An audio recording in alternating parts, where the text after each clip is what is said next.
네, 오늘 카페24의 주가는 마이너스 8.78%로 여러분들 장 마감을 하였고요. 현재 시간에서는 뭐 그렇게 큰 변동은 없지만 마이너스 1% 정도 나왔습니다. 자, 이 카페24가 왜 하락을 할까? 여러분들 좀 의아하시는 분들이 정말 많을 텐데 사실 지금까지 이런 재료나 이 모멘텀으로 보자면 너무나 좋은 모습을 보여주었었기에 사실 실망감도 더 크게 나오지 않았나 그렇게 생각을 합니다.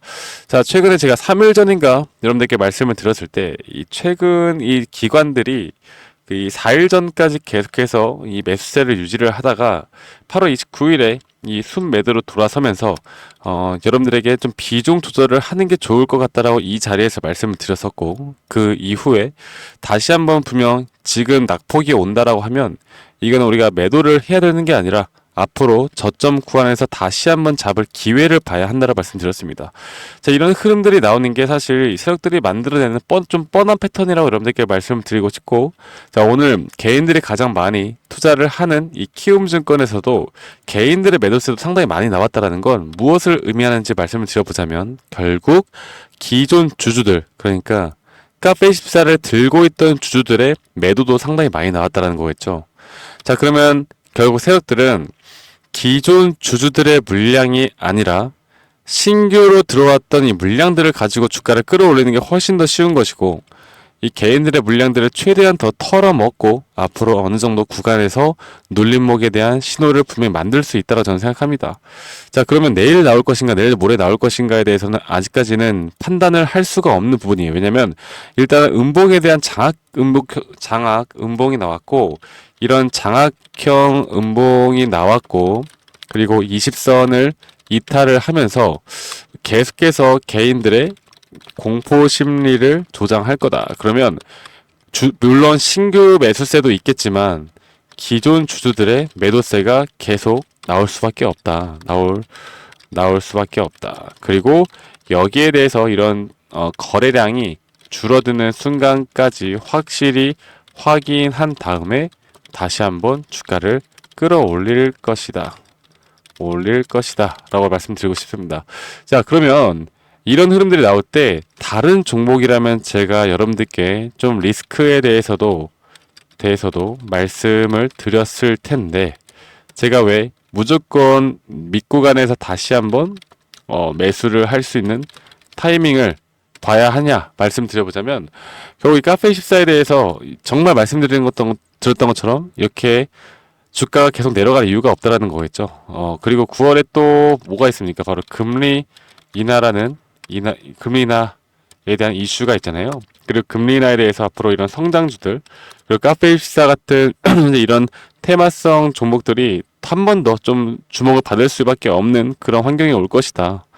그렇기 때문에 제가 여러분들께 지금 이 구간, 일단 만약 어떤 대응도 하지 못하고 있다라고 하면 절대 털리면 안 되는 구간이다라고 드리고 싶습니다. 지금 여러분들의 매도만 기다리고 있는 거예요. 그러면은 여러분들, 물론 좀 슬픈 이야기이긴 하겠지만 다른 개인 투자자분들이 또 이렇게 매도를 해줄 겁니다. 매도를 해줄 거고, 우리는 그 자리에서 여러분들이 만약 여유가 없다 하더라도 다시 한번 우리가 가지고 있는 물량들에 대한 평단가까지는 충분히 올라올 수 있다라고 보고 있고, 아니면 여유가 있는 분들이라면 다시 한번 추매를 해볼 수 있는 타이밍이 올 것이다라고 말씀드리고 싶습니다.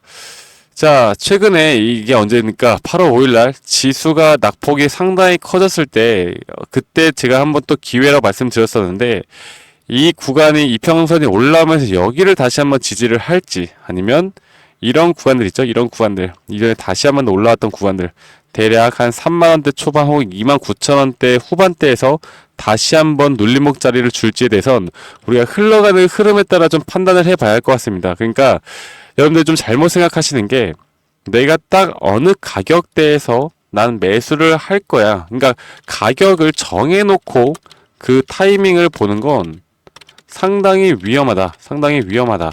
우리는 확실하게 이 눌림목 자리에 상승 시그널을 파악하고 거기에서 조금 더 여러분들이 조금 더 그 고점에서 매수를 하는 일이 있더라도 우리는 확실하게 시그널을 파악하고 거기에서 진입을 하는 게 가장 똑똑하고 이성적이고 합리적인 투자를 하는 것이다라고 제가 말씀을 드리고 싶어요. 아시겠죠, 여러분들? 그래서 제가 오늘 뭐 재료나 모멘텀 이런 이야기들은 하지 않겠습니다. 그동안 너무 많이 해드렸고, 그리고 그런 말들이 지금 그렇게 큰 의미가 없어요. 그리고 지금 뭐 구글이 선택한 회사고 앞으로 이런 이커머스에 대해서 또 여러 가지로 정말 좋은 모습들을 보여주는 게 그런 재료들이 현재 이런 구간들에서 다 반영이 되면서 올라오고 있기 때문에 이미 이렇게까지 주가가 올라온 종목은 여러분들이 어떻게 대응을 해야 되느냐, 결국에 우리는 이런 종목들에 대해서는 세력들이 생각하는 흐름들, 시그널, 그리고 타점들을 앞으로 고민하는 게 가장 우선이다. 그리고 앞으로 이런 눌림목 뒤의 상승폭도 우리가 과연 전고점을 뚫을 수 있을지 없을지에 대해서 고민을 해봐야 되고요. 여기에 대해서도 분명 고점 신호는 나올 겁니다. 거기에 따른 또 대응이 필요할 것이고, 제가 이런 부분들을 우리 구독자분들과 함께, 그리고 항상 이런 시장 상황에 대한 브리핑을 함께 공유를 해드릴 거고, 그 금리 인하에 대해서 말씀을 드렸잖아요.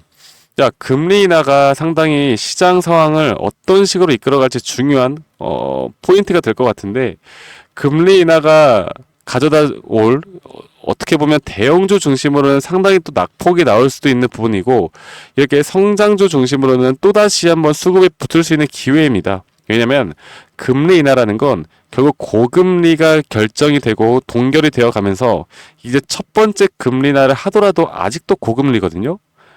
이때 첫 번째 금리 인하를 앞으로 나오게 되면 이것 또한 또 재료 소멸로 지수가 크게 하락을 합니다. 역사적으로 항상 그래왔어요. 그래서 이런 금리 인하가 안정화가 되어 갈 때 그때부터 카페24는 또다시 상승이 나올 수가 있기 때문에 이런 단기 고점이 아마 9월달 혹은 10월 초쯤으로 또다시 형성이 되어 갈 수 있다. 그래서 우리가 이런 타점을 좀 잘 살펴보면서 다음 스텝을 준비를 해 나가야 합니다. 아시겠죠, 여러분들? 그래서 10월달, 11월달에는 저는 최대한 여러분들이 현금화를 하는 게 가장 좋다라고 말씀드리고 있어요.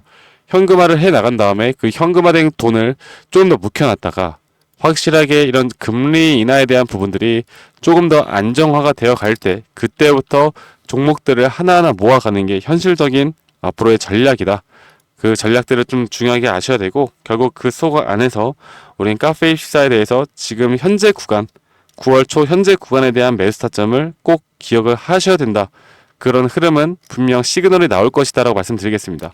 그래서 제가 우리 구독자분들에게 이런 시장 분석에 대한 브리핑과 이런 타점을 장중에 실시간으로 여러분들께 알려드릴 텐데, 여기에 대해서 여러분들이 공유받고 싶다라고 하시면요, 010-2011-9671로 저에게 카페라고 문자 한 통 보내주세요. 그리고 구독과 좋아요는 필수로 한 번씩 눌러주시면 됩니다. 아시겠죠?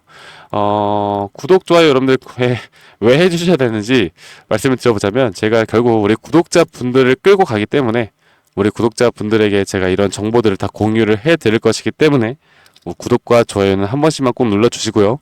그리고 카페24에 대해서 지금 말씀드렸던 것처럼 타점이 가장 중요하다고 보고 있고, 결국에 제가 한 가지 좀 다른 걸 말씀드려보자면, 여러분들이 뭐 삼성전자를 투자를 한다, 아니면 SK하이닉스를 투자를 한다, 아니면 뭐 현대차를 투자를 한다, 아니면 진짜 잡주를 투자를 한다, 이런 것들을 여러분들 결국에 저는 다 똑같다 보거든요.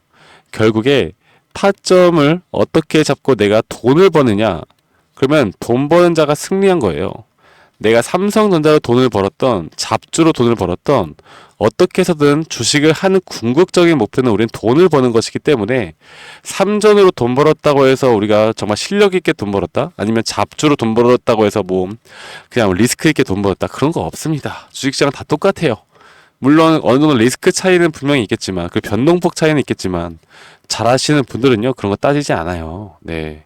그래서 이런 타점에 대한 부분들을, 그리고 시장 상황만 좀 잘 파악해 나간다라고 하면 굳이 우리가 이런 대형주 중심으로 주식 투자를 할 이유도 없고, 결국 카페24도 현재 제가 볼 때는 이런 눌림목에 대한 매수 타점이 잘 보입니다. 그래서 우리가 세력들을 이길 수 있는 건 딱 하나입니다. 기다림과 관망하는 자세. 우리는 그 무포지션이라고 하죠. 우리는 무포지션으로 기다릴 수 있는 그런 개인 투자자분들의 가장 장점은 기다릴 수가 있는 거예요. 아무리 시장이 안 좋아도 이 기관과 외국인들은 이런 포트폴리오를 채워야 되기 때문에 손실이 많이 나거든요. 근데 개인들은 똑똑하게만 하면 돈을 벌 수 있는 기회들이 너무나 많다. 그런데도 불구하고 우리가 심리적으로 무너지는 부분들이 분명히 있기 때문에 돈을 벌지 못하는 겁니다. 자, 그래서 제가 앞으로 여러분들에게 이런 부분들도 좀 같이 잡아드리면서 그리고 현재 말씀드렸던 금리 인하에 대한 부분, 그리고 대선에 대한 부분, 그리고 여러 가지 또 지금 전쟁 이슈도 있고요. 지금 앞으로 이렇게 급등이 나올 만한 종목들이 너무나 많고 섹터들이 너무나 많이 보이고 있습니다. 그래서 카페24에 대한 대응 전략뿐만 아니라 제가 여기에 대한 섹터별로 좀 정리를 해놓은 종목들도 우리 구독자분들과 함께 좀 공유를 해드릴 거니까 여러분들 보시는 분들, 지금까지 보시는 분들이라면 저에게 카페라고 문자 한 통 보내주시면 제가 이런 부분들까지도 여러분들께 좀 도움을 드리면서 주식시장에 대한 시장의 큰 판을 좀 같이 읽어볼 수 있는 시간이 될 것 같아요. 아시겠죠, 여러분들? 자, 그러면 앞으로 저와 함께 카페24 같이 대응해 보면서 재밌는 주식 해보면 될 것 같고요. 여러분들, 저는 더 좋은 영상으로 인사드리도록 하겠습니다. 감사합니다. 박프로였습니다.